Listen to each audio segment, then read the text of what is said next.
Bonjour à tous, bienvenue dans cette nouvelle vidéo, premier essai de l'année, ça y est les essais reprennent, on a un magnifique soleil et je voulais vous faire profiter de ce joli soleil Picard qui revient pour vous présenter l'essai de ma FJR 1300, ma toute nouvelle moto. Si vous suivez un petit peu la chaîne, vous avez vu un petit peu quand j'ai acheté cette moto et puis comment elle a évolué cet hiver.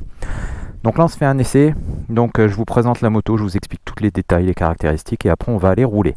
Donc ce modèle est une FJR 1300 de 2005 ABS, parce qu'en 2005 il y avait des modèles avec et sans ABS, celle-là est équipée de l'ABS. Au niveau du freinage, donc, on a un double disque avec deux étriers 4 pistons à l'avant, un simple disque à l'arrière et le freinage n'est pas couplé. Le freinage couplé sur les FJR est arrivé à partir de 2006. En termes de suspension, on a une grosse fourche traditionnelle à l'avant, entièrement réglable, donc réglable en précontrainte, en compression et en détente. À l'arrière, d'origine, on a un amortisseur, un combiné ressort amortisseur qui a ici une petite molette de réglage avec deux positions hard ou soft. Moi j'ai remplacé mon amortisseur par un modèle de chez Shock Factory, donc qui est entièrement calibré en fonction de mes caractéristiques et qui a une petite molette, je ne sais pas si vous la voyez là-bas, une petite molette qui va permettre très simplement de régler la précontrainte.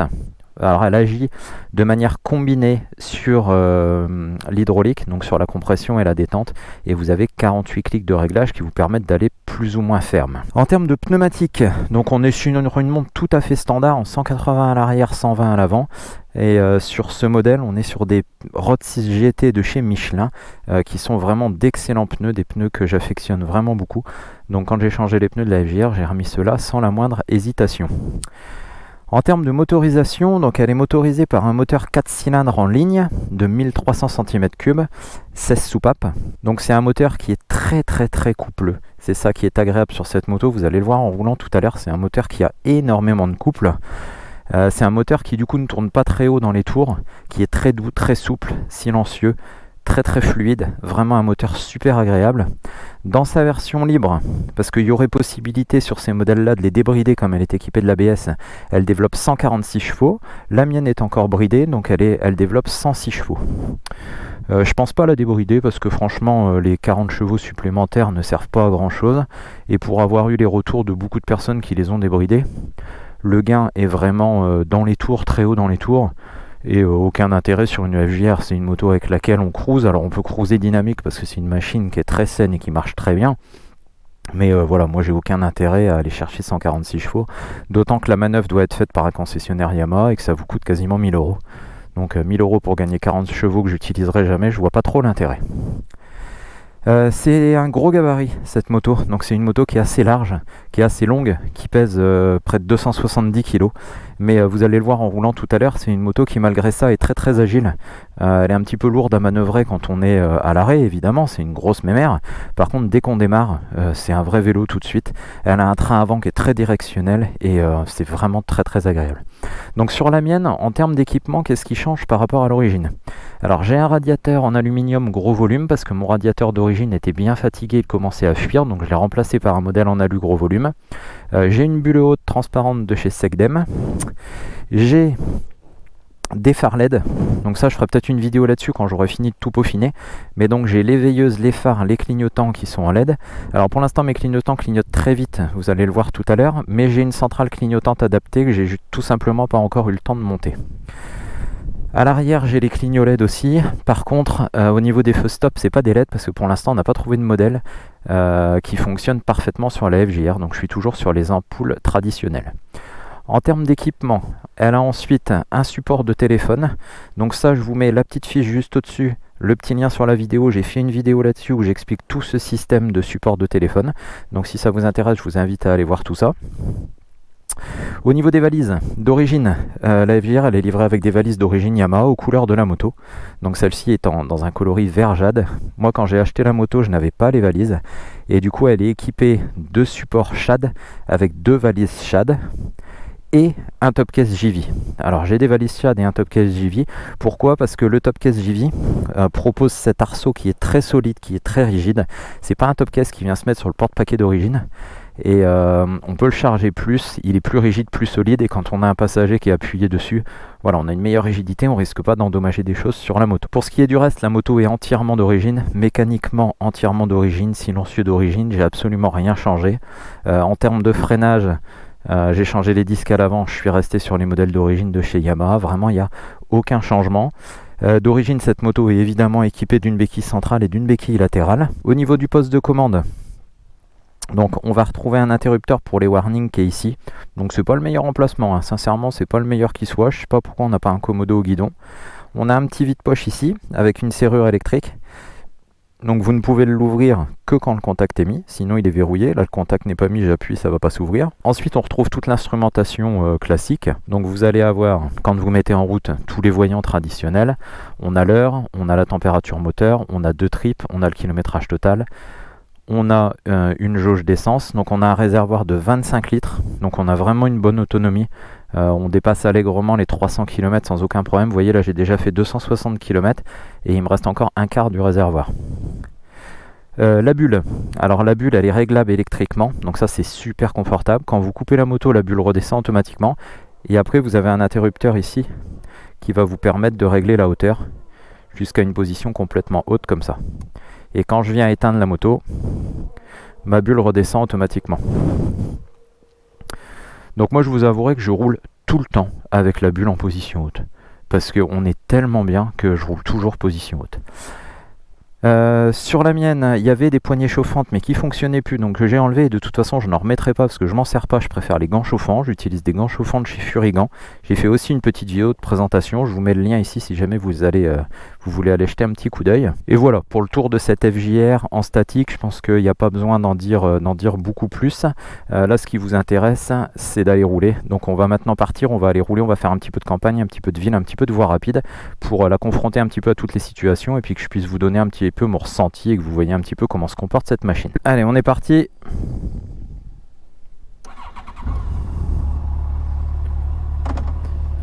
Donc quand on la met en route, le bruit est déjà très flatteur. J'aime beaucoup le bruit de cette moto. Les démarrages à froid sont vraiment sympas. On sent ça sent le gros moteur quoi, hein. On sent le couple, la puissance. On sent qu'on est sur quelque chose de solide. Alors on va tout de suite mettre la bulle en position haute.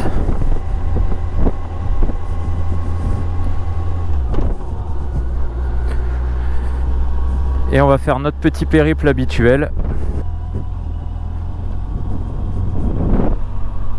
Alors en termes de maniabilité, on le voit déjà, rien que dans ce premier virage un petit peu serré. C'est une moto qui est super agile en fait. Dès qu'on sent plus le poids, dès qu'on démarre avec, elle est vraiment très agile. Et elle a un train avant qui est vraiment très directionnel. Et si vous laissez aller le train avant, vous arrivez à tourner hyper serré. Il ne faut pas avoir peur de la laisser engager en fait. Alors on a un temps magnifique aujourd'hui, c'est vraiment top. J'ai pas beaucoup de reproches à faire à cette moto depuis que je l'ai, donc j'ai dû rouler un petit peu plus de 1000 km avec depuis que je l'ai. Et elle a juste un gros défaut à mes yeux. Quelque chose qui vraiment m'embête, c'est la boîte de vitesse. Je trouve vraiment que la boîte de vitesse, alors les boîtes YAM sont vraiment pas réputées pour être douces, mais celle-là je trouve qu'elle est vraiment sèche. Dès que vous accélérez un peu, dès que vous êtes dans les tours, ça pose pas de problème. Par contre, en usage, voilà, en dessous de 3000, une fois sur deux, la vitesse elle est passée doucement. Voilà, mais une fois sur deux, ça claque quand même beaucoup. Et ça, c'est pas très agréable. Le deuxième défaut, et comme ça après j'arrête avec les défauts parce qu'à mes yeux elle en a que deux, c'est que quand la bulle est en position haute comme ça, avec la vitesse, ça crée une espèce de dépression entre la bulle et le pilote et on a une espèce de sensation de pousser, comme si quelque chose vous poussait dans le dos. Alors on est bien parce qu'on n'a pas de vent, c'est vrai que c'est cool, c'est super confort, mais cette sensation de pousser elle est un petit peu gênante. Alors on arrive à l'atténuer un petit peu en jouant sur la hauteur, des fois en la descendant juste un tout petit peu, ça permet de réduire un peu cette sensation là, mais bon, c'est vraiment les deux seuls défauts. Tout ce que je pourrais vous dire après, ce ne sera que des qualités.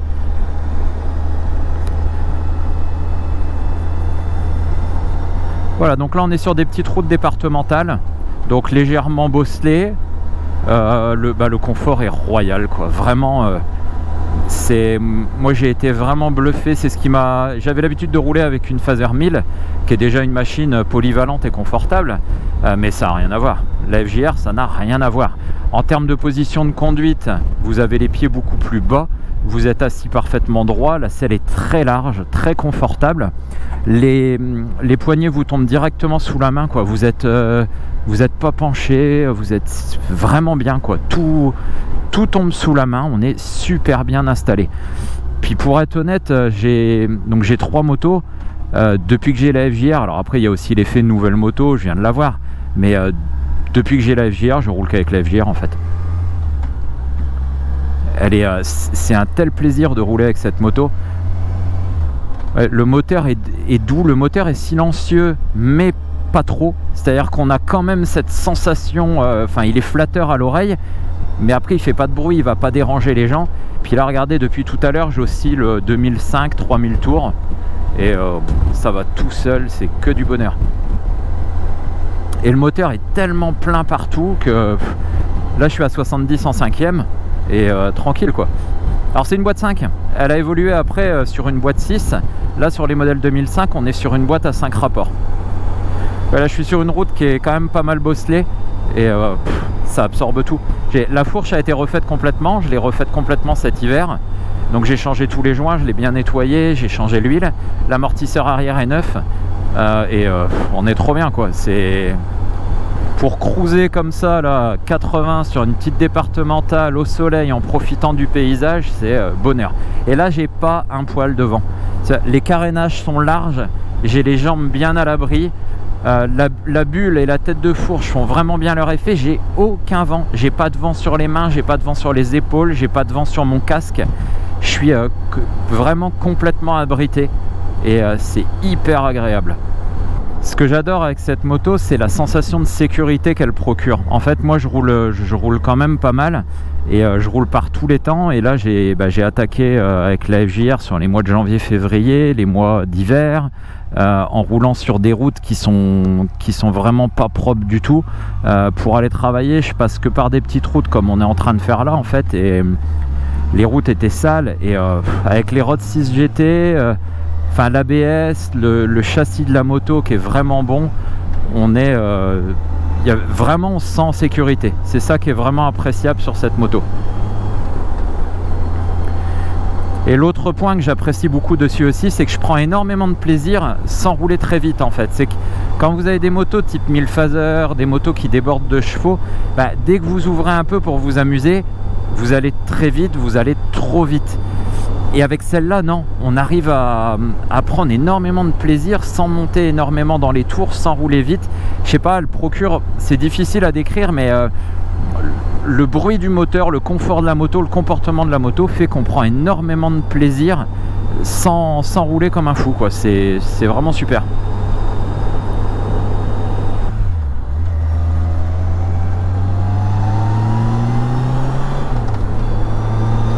Dès qu'on relance un petit peu, voilà, sans forcer, juste pour remonter à 80-90, on sent le couple. Le moteur fait pas loin de 14 mètres kg de couple sur une moto, c'est énorme, quoi. On est quand même sur un moteur de 1300 cm3 4 cylindres. C'est un moteur qui est plus gros que des moteurs de voiture. Donc en termes de couple, c'est fabuleux. Alors on va tester un petit peu les freins. Là, il n'y a personne derrière moi. Donc je suis à 80-90. Donc là j'ai juste mis un peu de frein arrière. Il est déjà efficace. Maintenant si j'attrape les deux, voilà, ça pile très très sèchement. Avec l'ABS on est en confiance. La moto bouge pas en fait. Sur un gros freinage comme ça, la moto elle reste bien dans l'axe. L'ABS est très très rassurant. On sait que il va venir compenser les petites pertes d'adhérence et ça c'est chouette. C'est pour ça que si vous achetez une FJR sur ces années-là, je vous conseille vraiment de prendre un modèle avec ABS. Je pense pas dire de bêtises en disant que c'est à partir de 2003 que les FJR ont commencé à avoir l'ABS, mais pas toutes, et privilégier vraiment les modèles avec ABS. Alors il n'y a toujours personne derrière, on va se faire un petit test de souplesse. Donc là je suis en 5, je la laisse redescendre. Donc on imagine que j'ai un village à traverser. Hop, je suis à 50. Donc là je suis à 50 en 5e. Donc je suis à peine 2000 tours, le moteur bronche absolument pas. Et si je réaccélère un petit peu, voilà. Il y a 14 mètres kg de couple. J'accélère presque pas là. Ça repart sans aucun problème. Au niveau des rétros, c'est pareil, ils sont placés assez larges, ce qui fait que vous n'êtes absolument pas gêné par vos coudes. Vous voyez très très bien, là que ce soit à gauche ou à droite, j'ai une super visibilité derrière. Et comme la position sur la moto est très bien faite, je peux très facilement me retourner sans lâcher le guidon, sans être gêné. Ouais, là j'arrive en ville, je tombe juste un rapport, quoi. Je me mets en 4. En 4 à 50, je suis à un tout petit peu plus de 2000 tours. La moto elle ronronne tranquillement. J'ai de la reprise si besoin, c'est ce qui en fait des motos fiables aussi, hein. C'est vrai que les FJR, donc là la mienne elle a presque 83 000 km, puis ça tourne comme une horloge, et c'est des motos, lorsqu'elles sont bien entretenues et puis conduites comme il faut, vous faites 200 000 km sans aucun problème. Alors on va prendre un ralentisseur. Donc je vais le prendre à 50, je vais pas ralentir. Voilà, je pense que vous le voyez sur la caméra. J'ai pas décollé de ma selle, hein. Ça absorbe, c'est propre, ça reste de la suspension traditionnelle. C'est une moto de 2005, on n'a pas de suspension pilotée, on n'a pas de tout ça, mais franchement ça fait le boulot, quoi. Ça fait vraiment bien le boulot, hein. Alors le support de téléphone, pour ceux qui cherchent des supports de téléphone, je vous invite vraiment à aller regarder la vidéo que j'ai fait là-dessus. Alors j'ai fait une vidéo spécifique FJR 1300 parce qu'il y a toute une partie qui ne va que sur la FJR. Par contre le reste c'est du quad-lock standard et c'est vraiment top, avec système de recharge par induction, amortisseur de vibration. Enfin franchement je vous invite à aller voir la vidéo.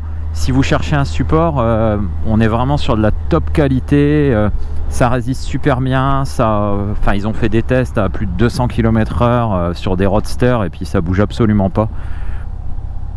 Donc franchement c'est du super matos, je vous invite à aller voir ça. Au niveau hauteur, je fais 1m78, je suis les pieds quasiment à plat de chaque côté. La seule chose qui peut être un peu gênante pour certains, c'est la largeur de la selle et du réservoir.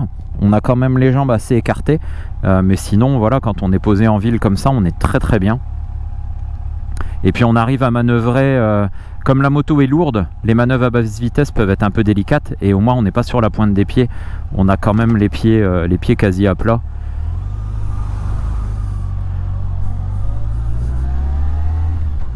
Voilà, donc évoluer en ville, c'est super cool aussi, parce que j'avais un peu peur en fait du gabarit et du poids. Je me suis dit quand je vais en ville, ça va être un peu galère, c'est lourd, c'est un peu pâteau. Même pour la manœuvrer quand on la gare, je me disais ça va être un peu pénible. Et en fait pas du tout. Elle est super bien équilibrée et ça pose vraiment aucun problème. Ça manœuvre tout seul. Vous voyez, là on tourne à 90 degrés, hop, voilà, c'est un vélo quoi. C'est vraiment un vélo malgré le gabarit. Je pensais que cette moto elle viendrait en complément de mon 1000 phaser, parce que je me disais bon voilà, celle-là elle va peut-être être un peu lourde à rouler tous les jours, et puis non. L'embrayage est hydraulique, et puis il est assez souple. Il n'y a pas de, quand vous êtes dans les bouchons tout ça, il n'y a pas de fatigue au niveau de la main, hein. L'embrayage est doux, souple. Alors je fais une petite parenthèse entre deux. Je vous rappelle pour ceux qui découvrent ma chaîne que sur ma chaîne il n'y a pas que des essais. Il y a des essais de moto, il y a des essais de matériel, il y a beaucoup de tutos mécaniques. Donc allez faire un tour, allez découvrir tout ça. Et puis je vous invite à aller sur les réseaux sociaux aussi. Je publie des choses sur Facebook et Instagram qui ne sont pas forcément sur YouTube. Je publie un peu plus de choses, des fois un peu plus personnelles. Et j'ai créé aussi une plateforme d'entraide mécanique. Donc si vous souscrivez sur la chaîne à un abonnement à seulement 99 centimes d'euros par mois, donc c'est quasiment rien, moins d'1 € par mois, vous avez accès à un serveur Discord privé sur lequel je suis connecté tous les jours et sur lequel je vous apporte mon aide quand vous êtes en train de faire de l'entretien sur votre moto. Donc que vous ayez besoin de données techniques que je peux avoir, que vous n'avez pas, parce que j'ai une grosse bibliothèque de manuels d'atelier, ou que vous ayez besoin de mon aide, de conseils, voilà. Cette plateforme, elle est là pour ça, elle est là pour aider les gens à un tarif dérisoire. Après, vous pouvez aussi vous abonner en cliquant sur le bouton rejoindre sur la chaîne si vous voulez soutenir la chaîne financièrement à hauteur de 99 centimes, même si vous n'avez pas besoin d'accéder au serveur Discord. Ça, je vous en remercierai grandement, ce qui permet de développer la chaîne et de faire de nouveaux projets. Alors là on est dans un rond-point, donc voilà, vous voyez que ça s'inscrit tout seul. La moto est extrêmement stable et sécurisante. On va relancer un peu plus fort.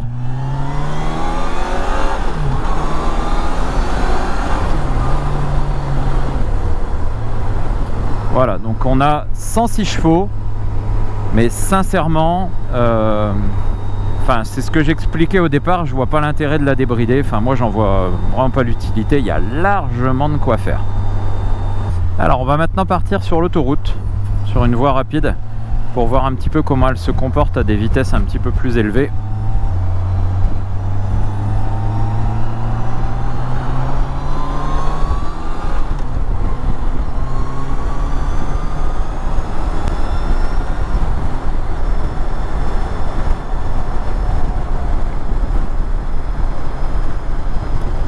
Voilà, donc là je suis à 120 stabilisé et là je ressens ce que j'expliquais tout à l'heure, cette espèce de petite dépression qui se crée entre la bulle et moi et qui a tendance à me pousser un petit peu en avant.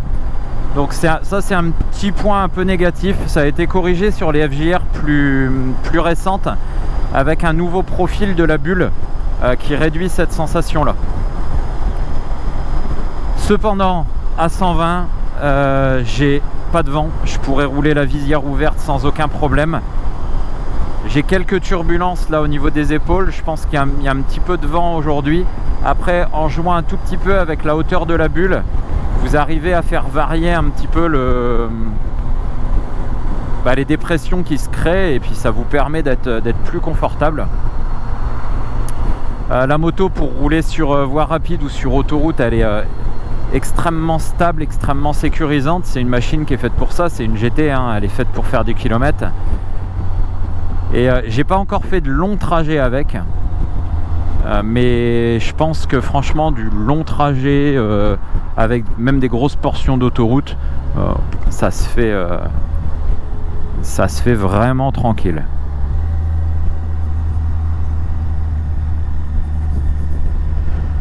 Voilà, encore un rond-point, on voit, c'est extrêmement maniable. En fait, faut être très souple sur les bras avec la FJR, il faut vraiment la laisser inscrire son train avant.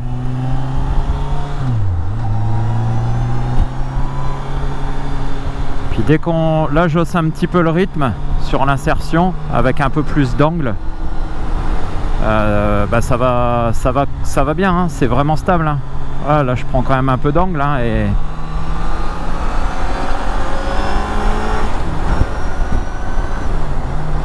voilà, il y a déjà moyen de s'amuser, hein. Et je pense que si on force vraiment sur le châssis, voilà, c'est une grosse moto, elle n'est pas faite pour ça, mais rouler à un rythme un peu soutenu comme je viens de faire là sur l'insertion, avec un peu de rythme mais en restant souple et coulé, sans la brusquer, elle le fait super bien.